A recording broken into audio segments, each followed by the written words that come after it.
Hi, everybody. Welcome to Coffee Break with Dr. Michele Alignay. It's another week for us to reflect, for us to recalibrate, for us to discuss some important yet sensitive matters about family life and relationships and our very own well-being. So join me this afternoon at Coffee Break and we will reflect about the self in relationships.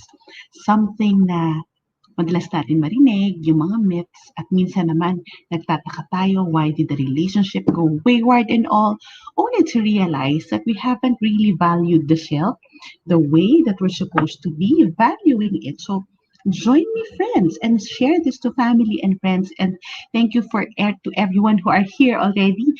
Sa mga kaibigan natin na nandito na, let me just start a watch party to friends. So, okay, very nice. So, thank you. Please join me. Please interact with me. Tell me kung kumusta kayo this past week. Kumusta ang bahay? Kumusta ang buhay? Good day to everyone. And I would like to ask you first, where are you? Yung mga nanonood dito sa coffee break, gusto kong malaman, nasan kayo? Nasan tayong part ng mundo?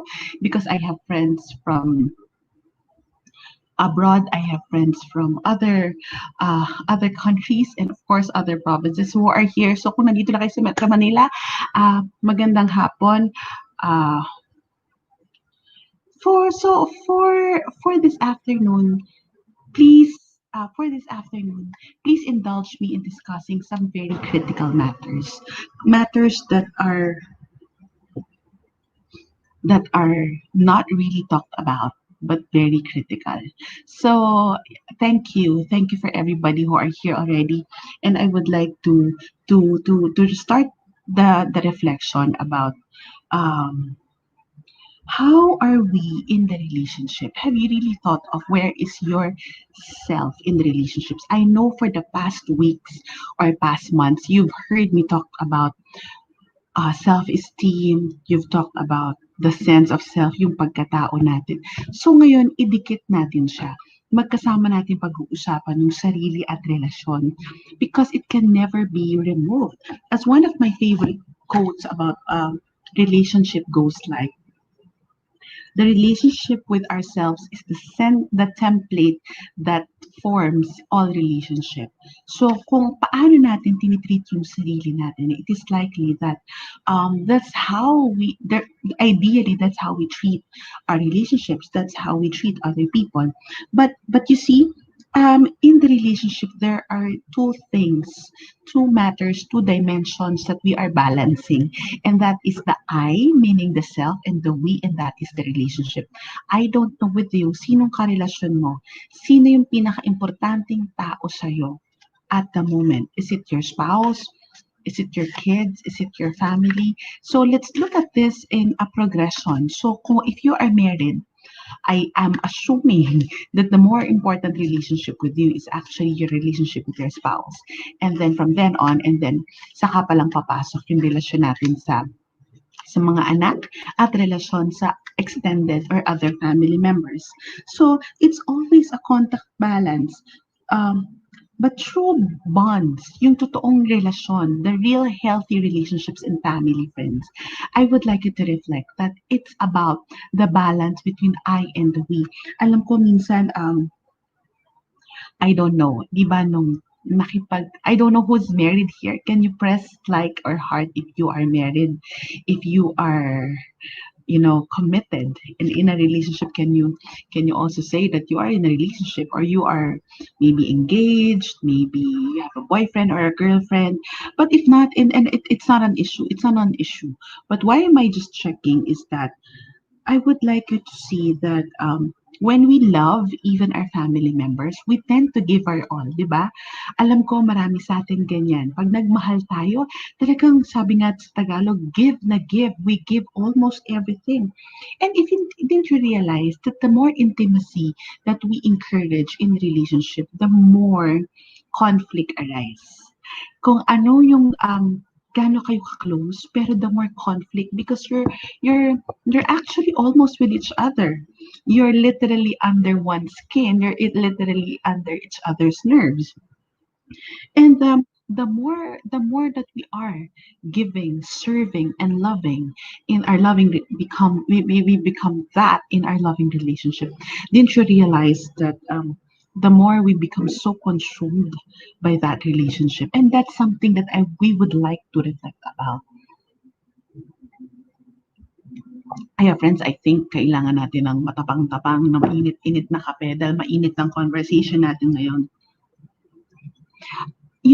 Friends, I think isa sa mga common relationship matters that we have to move about. Yung kasabihan dati, naririnig ko to when I was a teenager, yung pag nagmahal ka, tiran mo yung sarili mo. Yan. Narinig nyo ba yan, friends? Pag nagmahal ka, tiran mo yung sarili mo. Have you heard of that? And it's something that is very, very common. Parang, wag mong ibibigay lahat. Tiran mo yung sarili mo. Have you heard of that? Diba? Ano pa yung mga common love and relationship quotes that you've heard growing up? I would like to ask that. Can you put that in our comment section? May narinig na ba kayo ng mga quotes or mga love, what do you call that? Quotations na over the years parang napapatunayan natin. Ako, ang isa sa narinig ko yan, yung, bigyan mo daw yung sarili mo. Huwag mong ubusan. Pero baliktarin natin, friends, ha. I think I've mentioned this. If you are a coffee breaker, like some people here, at hindi ako magkasawang sabihin yon, in relationship, we need to balance the self and the relationship. There can never be an us or a we if there's no I. So hindi dapat least priority yung I. The self needs to be whole or in the process of being whole. And catch this, no amount, no person can ever complete us. No relationship can ever fill our deepest needs or longings.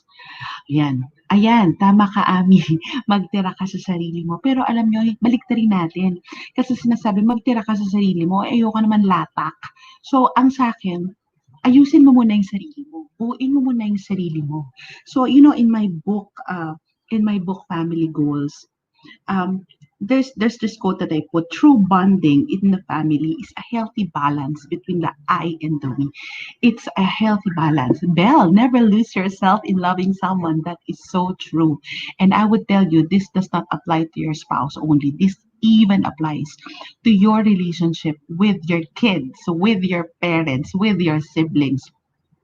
Sabi ni Glenda, there can never be an us or we if there is no I, and that is very, very true. So we have to balance. Can you put that? The sense of self and the relationship. Those are the two things. The self and the relationship. Two things. Self and relationship. Hindi ito the relationship and the self. Because it ruins the picture. If you are a fan of Brother Bo Sanchez, they have this coffee dates FB Live, and then I think last Monday they talk about in-laws or something. But just the quote of Brother Bo, that the hierarchy. Thank you, Christina. The sense of self and the relationship. That's exactly what you're talking about. The quote of Brother Bo is the equation is the self and then God, the self and then the spouse, and then the self and then the kids and the other family members. Kaya hindi niyo ba napansin, pag ang inuna niyo ay ang anak, sorry, I think many parents are watching. Pag inuna niyo anak at puro anak lang, nakakalimutan yung relationship with the Lord or maybe lalo na yung relationship with the spouse. Pero tanggalin mo yung anak sa picture, hindi ka magkakaroon ng anak kung wala yung marriage na yan. At paano mo maasikaso at magiging mabuting magulang kung hindi kayo solid na mag-asawa? Kaya maraming nagkakaroon ng marital issues because of that's the balance. This is a simple equation. Sino ba yung sinumpaan natin? Sino ba ang nakipagsumpaan tayo sa harap ng Diyos? Hindi naman natin sinumpaan yung mga anak natin. Ang sinumpaan natin sa marriage, in the sanctity and in the marriage vows is really the marriage and our spouse. So, please friends, wag natin siyang i-displace, wag natin siyang ma-tweak if you are in the process and then work on it. And I hope that bago nyo unahin yung asawa nyo at bago nyo unahin lahat buong angkan, do not forget to have that sense of self because that in my line of as a family psychologist, one of the theories in the name of Murray Bowen, ang kanyang term dyan ay the differentiation of self. Let me just put that in the uh, from the word differentiation of self. Yan ang isa sa very critical na kailangan natin maintindihan. And why do you need to, tama ba yung spelling ko? And why do I need to tell you about differentiation? If you try to think about it from the word different, the differentiation of self. If you try to think about it, you are a different person. Kahit na you're married, kahit na you have a family, you are a different person. We are different people. We are a different individual. We are a person. We are God's beloved. I am God's powerful champion. I have my own likes and I have my own identity. My husband, he has his own likes, he has his own identity. And my identity is not the identity of my children. My children may fulfill me, but they are not me. You know what I mean? I've seen a lot of those that you complete me, my children completes me. I respect whoever say it, but for me, my kids fill me, but they would not complete me. They're a source of fulfillment, but they're not a source of completion. Buo ako sana. Buo tayo sana. Kasi kung hindi tayo buo, what kind of parent will we give our kids? Ano yung ipapakita natin sa kanila? And if we are a person with a different self-differentiation, we are entitled to our own thoughts, our own emotions. Kaya andyan nagkakaroon ng issue. And how does our differentiation reflect in the relationship? How do we note the differentiation of self in families and relationships? Saan natin makikita yan? I'll give you some scenarios and some points to reflect about. Hi, thank you. Thank you, Lord, for coffee. Salamat, Lord, at inimbento mo ang kape. Okay, so when do we note the differentiation of self in families and relationships? The first one, when you're in the middle of issue and you have to take a stand, di ba? Do you take a stand because yun yung stand ng kapatid mo o ng lahat? Parang ikaw yung outnumbered. For example, ayaw mo na lang na may away, ayaw mo na lang na may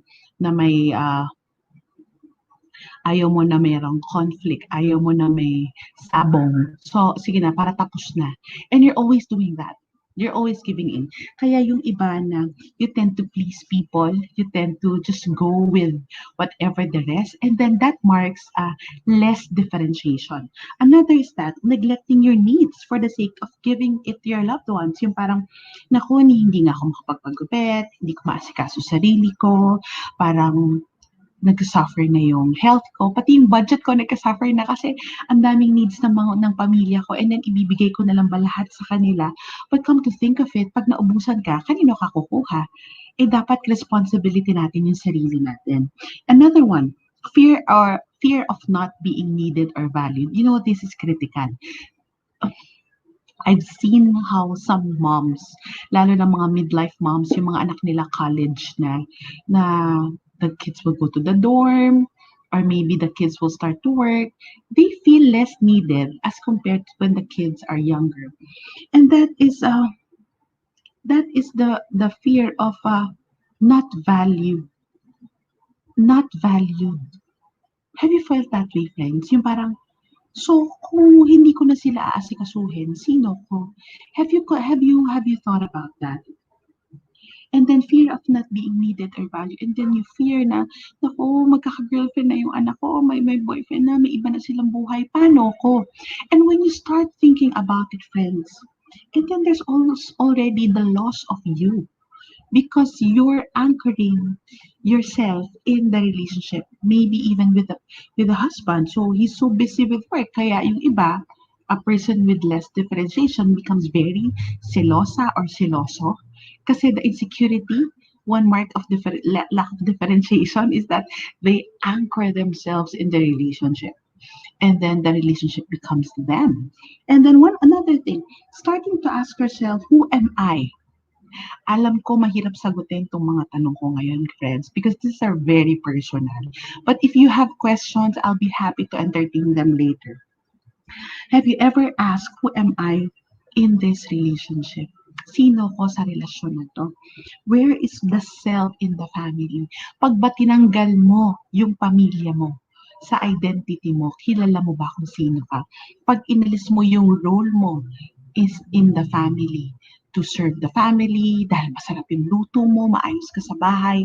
Pag inalis mo ba yung mga roles na yan, kilala mo pa ba kung sino ka? Pag inalis mo rin yung trabaho mo, and you and yourself in the organization, do you still know yourself?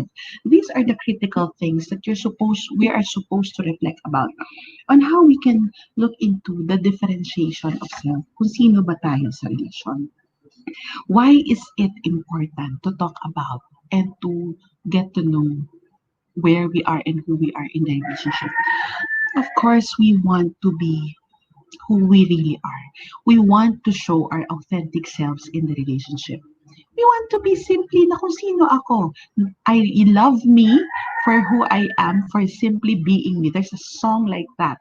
But also, love me for who I am, for who I really am, not for what I can do, not for what I can offer you. Is that clear? Have you considered that? And that's the value. And that's being different, being differentiated. Love me the way I am, not for what I can do for you. The question is, who am I will let you reflect really about yourself, to know yourself really. Yes, sugar, because differentiation of self is actually getting in touch with that that part of you. Because each of us, why is it valuable? Ginawa tayo ng Diyos special. Each of us, we are special. Each of us, um, each of us, meron kanya-kanyang role. Each of us may kanya-kanyang task. I love their question, Belle. We have to drop the labels we give to ourselves in a relationship. Ang tanong dito, there's nothing wrong to label. But, is the label becoming you? And you don't know who you are beyond being a mother, beyond being a wife, uh, beyond being a sister or a servant. So, where are you here? So, kung wala na yung labels na yun, kilala mo ba yung sarili mo? The problem with label is that we become too much and become too much stuck in that label or title. Pero tanggalin natin lahat ng titles and rules and labels. I would like to ask you, who would you be? And that's exactly the point of reflection. Another area, as I said, we long to be accepted. So kahit kung hindi ka na ba maging mom or you cannot function anymore to be a good mother right here for the next 2 weeks because you got sick or something, you will still feel loved. Of course, each of us long to be loved and accepted for who we are. And also, as individuals, it's very critical for us to get to know our feelings and to get to know our needs, to be able to state our value. Yung value ko sa buhay, ito. Nasi-share ba natin yan? Or parang lagi na lang hindi pinapakinggan kung ano yung mahalaga sa atin? And then, it's important also to carry out our own thoughts and perspective without the fear na we'll be judged. Yung bang in a setting of a family na parang, can I just share my peace of mind? So, you share it and then it's accepted. So, kung tinatanggap yan ng pamilya natin, and then we can be ourselves. But friends, kung ikaw mismo, you're analyzing to begin with na, naku, hindi ko to masabi kasi baka magalit sila. Naku, pag sinabi ko to, ganito siguro yung reaction nila. Naku, wag ko na lang sabihin para wala na lang away. And then you are the culprit also because you are, being your own individual takes courage, especially in a very clannish culture. And we become us. the value of the importance of differentiation is we become us. Do you remember my the last week, diba? I don't know if you remember my analysis regarding the last week or the other week regarding the eggs. That the differentiation, it's like the differentiation of self, it's like sunny side up eggs. We have the identity, kanya-kanyang yolk. Yung yellow, kitang-kita natin, pero the white, it's still intact, pero the white is surrounding it. And the white may be touching other food in the plate or maybe other eggs in the pan. So also the importance of differentiation. We grow the person that God wants us to be, not what our husband wants us to be. So halimbawa, you are such a talented woman and your husband said na, sorry, I'm not being fierce here, but pag sinabi ng husband mo na alagaan mo nila yung mga bata, sa bahay ka na lang. But you know that you have so much to contribute. Would that be good with you? I know many women suffered from that. And then they've lost their talents, they've lost their interest, they've lost their profession. I would like to tell you, I did that for a few months, or for a few years, maybe one or two, because it's my choice. It's my choice. I took a back seat from my career because I would like to take care of my kids. But I held on to being my differentiated self. I held on to my talents. I continued to write before for Smart Parenting Magazine or Mom's Day Magazine, if you remember those parenting magazine. Kasi alam niyo, hinawakan kong thought ko sa sarili ko. Hindi ako mawawalan. I know my worth. So that alone, I intend to be a good mom, but I intend to be the best person. Kahit na isang tabi natin yung pagiging nanay, I am still me. Because I believe then that if my kids grow up, matatapos din yung season ng pagpapalaki sa mga anak ko. Who will I be if that I let go of my profession? And the person that you're seeing now talking to you, that's a result of that decision. Because that's taking a back seat to be able to allow God to work on the person He wants me to be. And I'm still in a work in progress. God is not through with me yet, and God is not through with you yet. So here, we grow as person and we grow as a couple. In the process, my husband, I encourage you, you look at that. Your husband is growing as a person and you are growing as a person. You are growing in your mission and maybe he is growing in his mission. You are growing in your profession, on in your passion, and then he is doing the same. And that's something so beautiful because you put them together. That creates a beautiful union. It does not mean na dapat laging pareho. It does not mean that being in a healthy relationship that you always have something in common. You always have something, you always have something na dapat pareho kami, dapat lahat ng desisyon. Yes, magkaiba yung aligned sa similar. Yung aligned kahit na hindi pareho, pero there's a point of alignment. But being similar, it's gonna be different. And we cannot be the same as our husband. We cannot be the same as our family all the time. And that's why, as I mentioned earlier, you have to remember the formula. God and self and partner, and self and kids. As this, I love saying this. Before there's an us, there is the me, and the me is connected with the God who made me, right? And so there's an us, the couple. If there is a solid me, and we will be great parents. A solid sense of self is the foundation of a happy marriage. And a happy marriage, if you are married, is the foundation of a happy, of great parents, of great family life. It's not easy.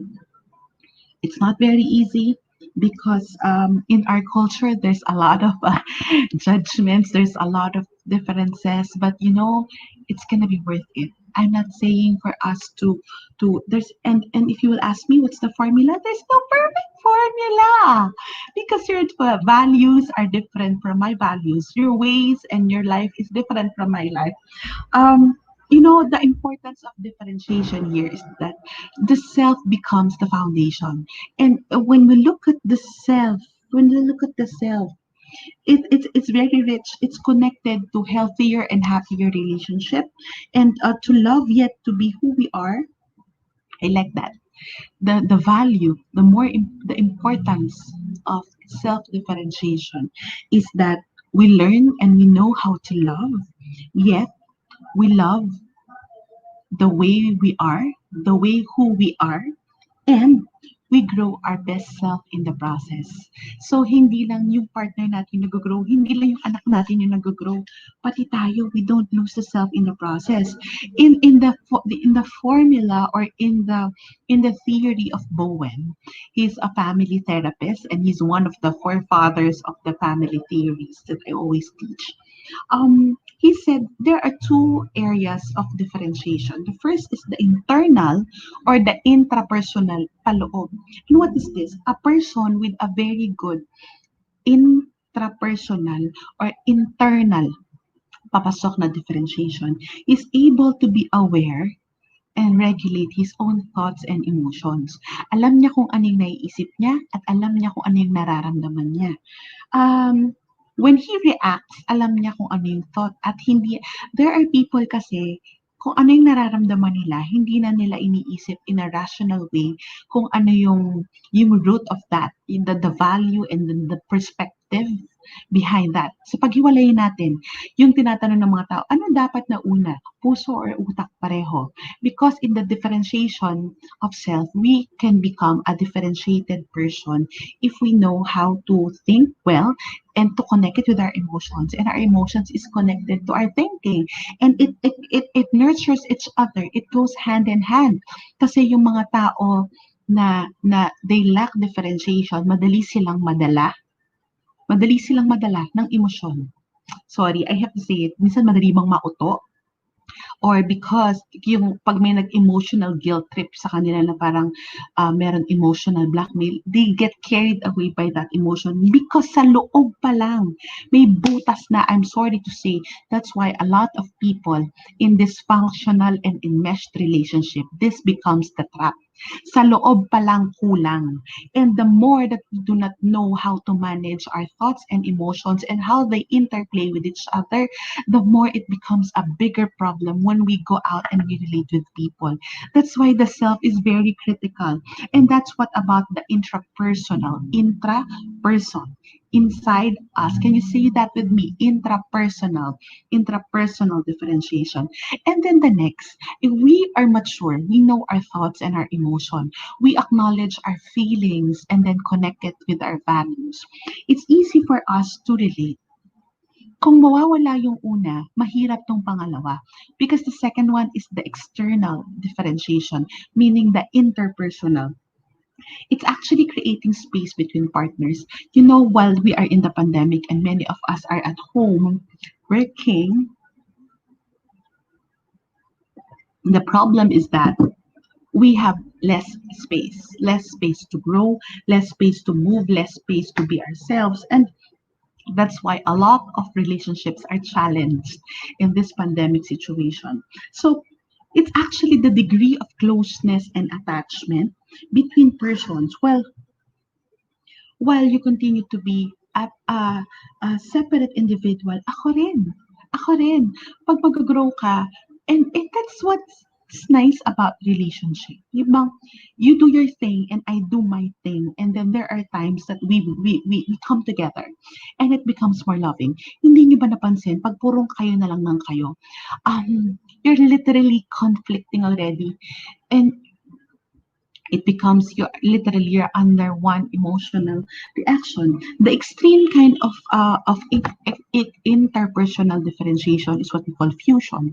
You're too fused. Masyado kayong dikit na dikit to the point na hindi mo nakilala yung sarili nyo. And that is so critical. Yung hindi mo nakilala yung sarili mo sa relasyon.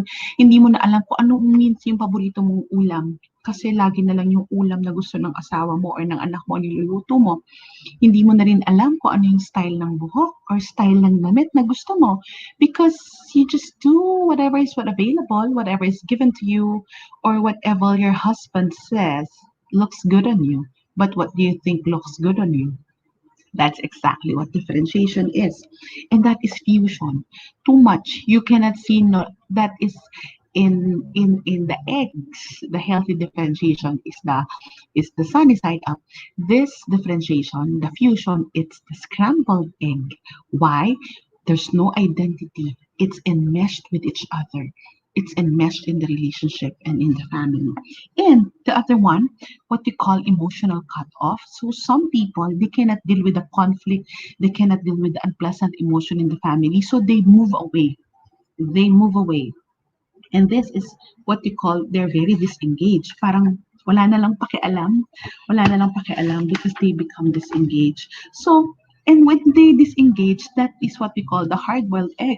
Hindi na lang niya inasikaso or pinakaalaman yung family. And if you see right here, right now, in this pandemic, while most of us are at home, that level of differentiation, you can measure that in your family. You can check where you are. And I'll give you very critical some maybe three or four points. I'm going to take it from my book called Family Goals, Embracing the Imperfections of Family Life. Yes, I am plugging this books. Okay, this is Lida Ke 2021. I have writings here. It's Bible Reflections for Catholics. They're all available at Facebook. If you're going to go to my Facebook page and then there's the link on Facebook, 14, 15, 16, I think this coming Friday, uh, you watch out because there will be sales. There will be a sale at Facebooks, and I'm enjoining you if you would like to give lasting gifts to friends and family. Feast books are going on sale and they're very much, give them life-changing books. Kasama na po yung libro kong Family Goals and Beauty of 40. But going to my book, in my book, I wrote about the balance and checking our balance. Hindi po ito yung balance check, okay, sa bank account nyo. And that is the balance, the continuous balance between relationship, continuous balance between the I and the we. Just remember that.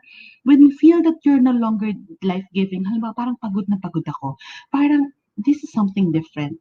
How do I handle it? So, how do I handle this kind of feeling in the relationship? You have to check. Are you becoming too dependent on what other people say about you? Are you dependent all the time? Yung tatanungin mo sila, anong gusto nyo? But you don't have that, ako na lang mag-decide today.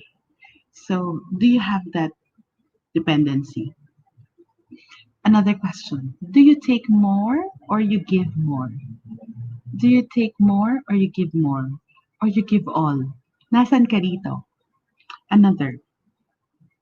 Do you know when to rely on others to fulfill your needs and when to rely solely on ourselves? Do you expect that other people will feel you or you try to just feel yourself so that you have more to give your loved ones? Do you give to others to earn love or you simply give because there's a lot of love inside you? This is critical. Do you have defined boundaries? Or hindi mo makita kung ano yung limit mo dahil lagi nilang sinasagasaan? Friends, we need to take a closer look at our relationship. We need to take a closer look on how we are individuals. We are God's beloved child, not the wife of someone, not the mother of someone, not the daughter or the sister of someone, not the son of, but simply we are God's beloved child. And that is critical, friends. That is critical. No matter how much we love our family, differentiation of self is very critical. And the first, and how we become different, we can become different from the relationship. It's not saying that maging iba ka, pero ibig sabihin ng differentiated, you know who you are. You know where you stand. And you take care of that. You take care of the person that God created you to be. Is it hard, friends?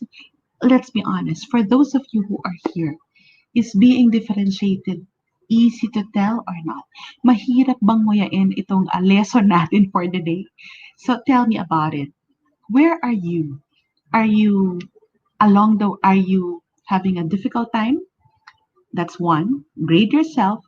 Are you two somewhere in the process? Or are you three?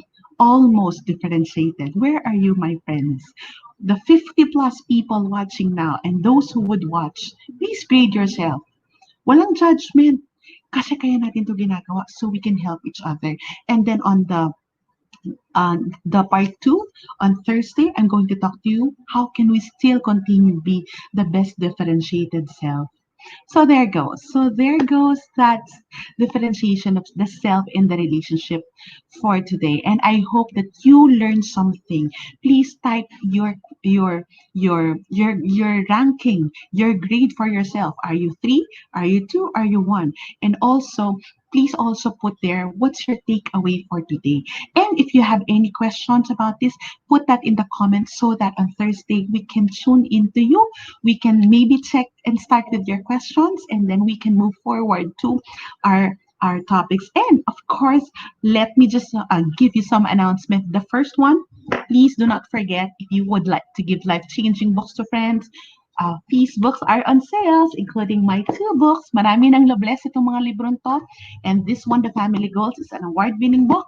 And this one, The Beauty of Party, para sa mga momshi na kailangan maging differentiated. This is for you. And another one, Didake. This is Bible Catholic Reflections for 2021. And of course, I will be part of the life-changing event called Feast Conference. So if you would like to give gifts to friends and family, please, pwedeng ang regalo nyo is the experience of the Feast Conference. You can check that Feast Conference, sorry, peaceconference.com. It's on November 20 to 22. Please pray for me because my husband and I will be speaking there. And also, tapos ko na yung talk and I'm so excited to share with you the talk. And lastly, I would like to thank my dear friend, Mia Bueno. This is her gift. I'm so excited for your gift, Mia. She calls this blessing in a pot. See, it's for a plantita like me, but pinapili niya ako kung ano, and I'm just so happy that I have the of Our Lady, the Mama Mary with me now. And then she gave it to me. I'm so touched kasi binigay niya yun sa akin. Siya yung may birthday pero ako yung niregaluhan niya. Thank you, Mia. If you would like to know about blessings in a pot, please look for them in IG and in FB. So there goes, friends. I am happy that you are learning and I'm happy that you joined me this afternoon. See you again next Thursday. I am excited to share more with you because I know in the process that you are being blessed. You know what? Hindi lang kayo. Pati ako na-bless. Pati ako na-empower. And I know that God is good to each of us. Remember, we are God's beloved. Lahat tayo mahal niya. So, the only one who can fulfill us and complete us is for us to be complete in Him. And then the rest, we share with our spouse, our kids, and our family. God bless you all, everyone. Thank you for joining me this afternoon at Coffee Break with Dr. Michele. See you again on Thursday.